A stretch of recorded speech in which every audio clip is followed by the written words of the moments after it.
Hi, Dr. Minnesota. Thank you so much. From St. Paul, Minnesota, this is Convention Quickies with Bob Ingle and Michael Simons. It's Labor Day, the first day of the Republican National Convention, a convention that's been subdued because of Hurricane Gustav.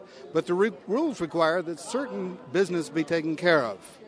To catch up on what's been going on the last 24 hours, we join Michael Simons in the newsroom. Mostly what delegates have been doing for the last 24 hours is watching the Weather Channel, CNN, and the cable news network of choice, Fox News, to find out what's going on with the hurricane and the situation in the Gulf.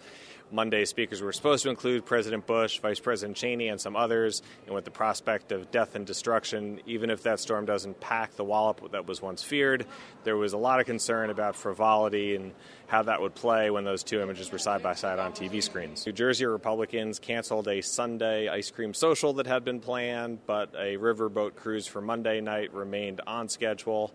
They had a delegate brunch this morning, not breakfast. They wake up about 90 minutes later than the Democrats did in Denver, where some New Jersey figures spoke, including former Governor Tom Kean and Congressman Chris Smith. Around noontime, some speakers from outside New Jersey came to address the delegation, a couple military officers who, like McCain, are former prisoners of war.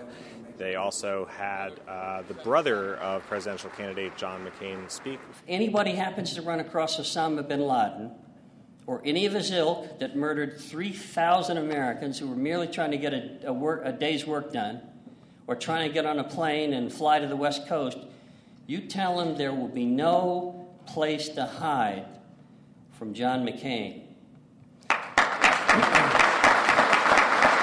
Finally, two former governors spoke, including George Pataki, the former governor of New York, who made a reference to New Jersey being home of the football giants, and Mike Huckabee, the former governor of Arkansas, who won some states as a presidential candidate this year and maintained his reputation for telling a lot of good jokes in his address. Now, I tell everybody that in full disclosure, John McCain was my second choice for the White House this year.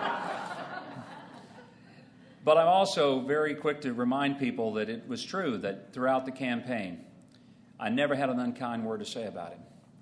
And the reason that I never said anything that I have to live down or explain today is because I never found anything in him that to me was worthy of anything other than my utmost respect.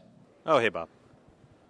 Hi, Mike. It's a long way down to the floor. And did you notice that the Republicans gave the New Jersey delegation seats on the floor? We're right in front of Oklahoma and right behind Wisconsin and right next to Alaska. That's an important seat. We'll be back tomorrow with more Convention Quickies.